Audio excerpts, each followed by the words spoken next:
What is up, everybody? This is Tikoi, also known as Richard, and I'm coming back to you with another English game. Playing as the English, obviously. We're all the way in the west corner against HU Twins, playing the Delhi Sultanate, and he's in the south corner. Now, I am trying to practice the English tower rush because I find that at the moment is actually quite strong. I lost the game earlier today against the Mongols. Mongols are so difficult with the early horsemen. You know, you have to invest so much wood and resources into countering those horsemen that it becomes very difficult. And then I lost another game against the English where I tried to go for a double tower rush, but I couldn't get, even with double tower, I apologize. Double town center rush. So that means you're going into about 8 food villages, gold, and then your standard 3-4 villages on wood, and then transitioning food villages into stone, and then getting like a town center up at 4 minutes 30. It kind of works, but he was in my base with the army of 40-50 units, military units, just because he stayed in H2 and he had the military, and he just built a few ramps, and then he was able to finish off the games, even though I was a whole age worth of town centers and technologies ahead of him. So yeah, in this specific game you can see he goes with the standard mosque here. The mosque actually, the more villagers you have inside the mosque increases or decreases the time it takes to do some of these research. Delhi Sultanate is one of the very, very strong factions right now, but they're more of a late game faction. I do not find any success at the moment with the English in late game, but yeah, we got a really good start here, picking up quite a lot of sheep. I sometimes find it quite difficult in dry Arabia to pick up sheep, but we came around the back here, didn't find anything, found a nice little triple spawn here, came to drop it off, came down this side, found a triple spawn here, and now we found another triple spawn just underneath the sacred site, actually missing that one on the sacred site. But you can see now what we're trying to do is trying to get that economy balancing out as comfortable as possible.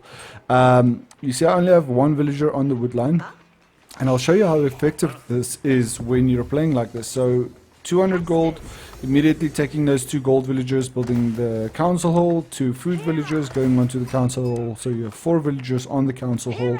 And once you reach 8 food, obviously dropping down to 6 when you start building the council hall, all those other villagers are going onto wood, so you can keep up that wood supply.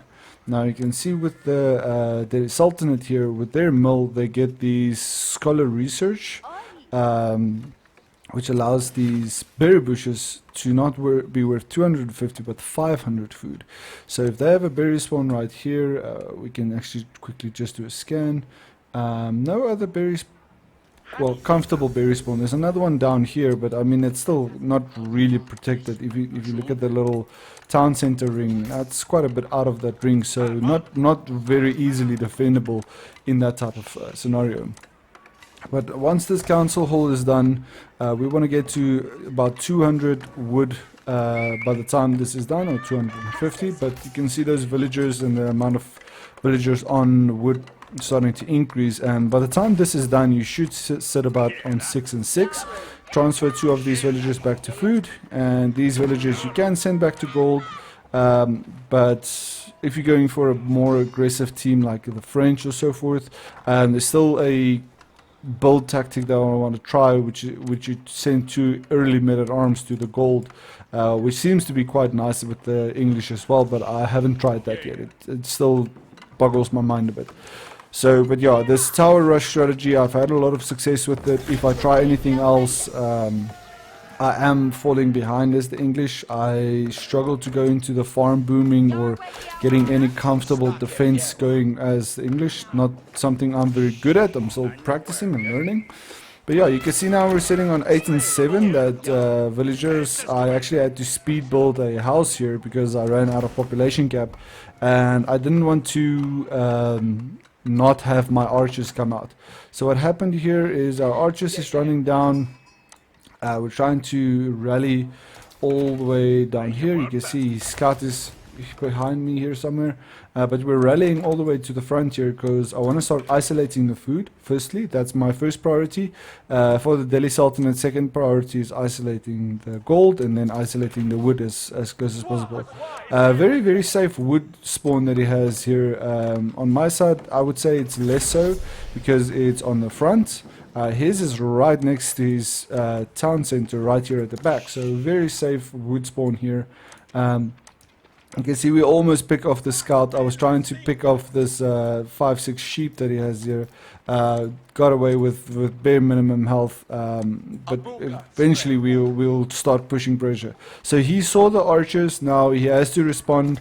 I want to show you guys the resources, how difficult it is to deal with this. So now he's sitting on heavy wood, heavy food. He doesn't have to deal too much with anything else. Also in the second age, so the right thing for him would have probably been to go into an archery range instead of a barracks, so he can challenge these longbowmen. But I'm sitting on 5 longbows, nothing insane here, but I have to rotate them and respect the tower.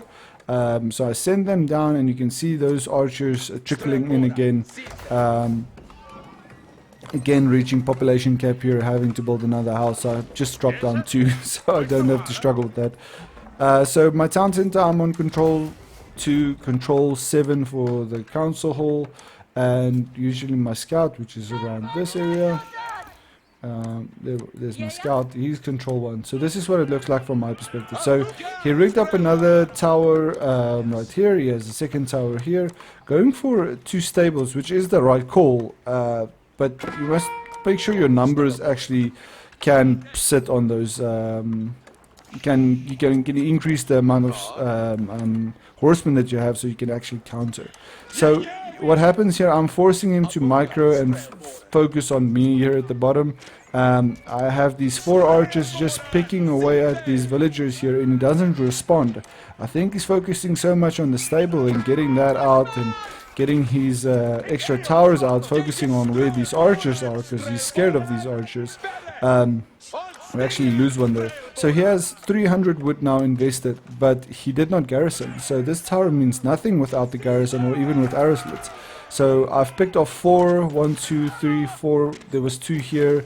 You know, picking off eventually 6 villagers just with 4 archers because it didn't respond to it. So now we're isolating the gold, trying to get this extra gold villager off. There is a upgrade that you can do, which is textiles, but you can see it's just mass queuing villagers. In my case, I would rather have gone for the horsemen.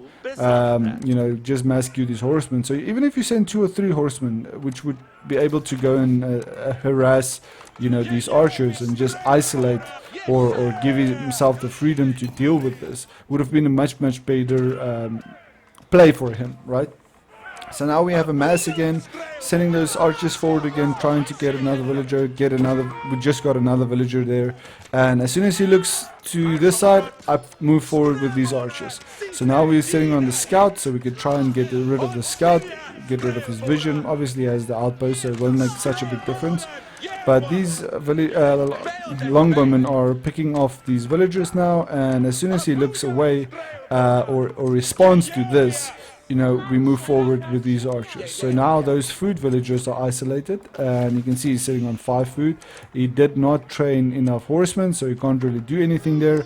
And now the reinforcements are starting to roll in. So quickly we set up a barracks. I was not sure if he had any other food supplies, so my scout is all the way in the base. You'll see that starts coming out very shortly, so I can actually come and find if he moved over to berries or if he moved over to any secondary food sources. But this is the other berry bush that was very close to him, and that's the only other source of food that he really had, instead of farms. And for him, that or the sheep was a better call. Take all of these wood villagers, 700 wood, put them on sheep, and then try and get those horsemen out. That would have been a better strategy, but it's still very difficult to deal with.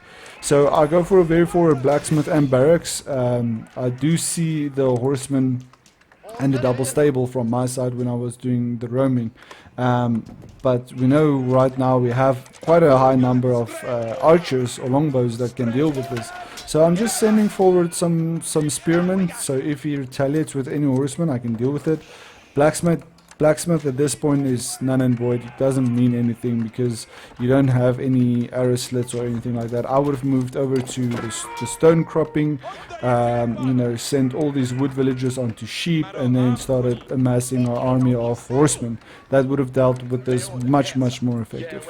But all I'm doing now is I'm surrounding him. I'm forcing him to respond to me.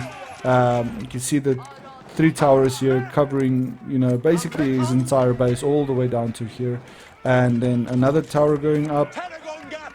So 4 of these outposts are up, and you can see on my side I also started moving over to stone cropping. So if he was going to try and fight this, or you know, go for like siege engineering or something, then I can get those arrow slits upgrade, and we have the forward barracks, so we can actually get some men at arms and spearmen out. So I garrison my villagers here just to kind of see what happens, just make sure my base is safe, my villagers are safe, send over some villagers onto the stone. And now we want to start isolating the wood supply, because we know there's food, we know there's wood, so with that he can train horsemen. You know, he attacked us with those 2 horsemen, but if he waited for maybe 5 or 6, they would have made a big difference to this. We also did not get the blacksmith this side, we only got it here, and we still haven't gotten any other upgrade than the siege engineering.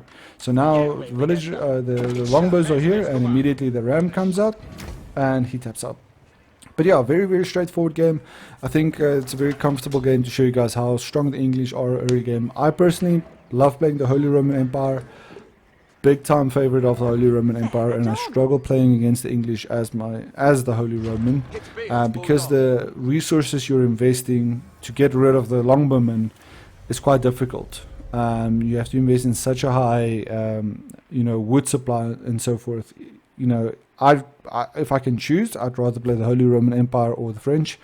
You can see here we played a mirror matchup against this guy. I don't want to say the word, but yeah, he did beat me, and he did archer rush in the very beginning. I went for a double town center, and with 2 town centers, you can see the villager count was not that significant.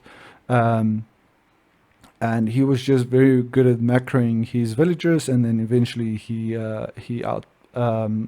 kept that high number of villagers and outran me.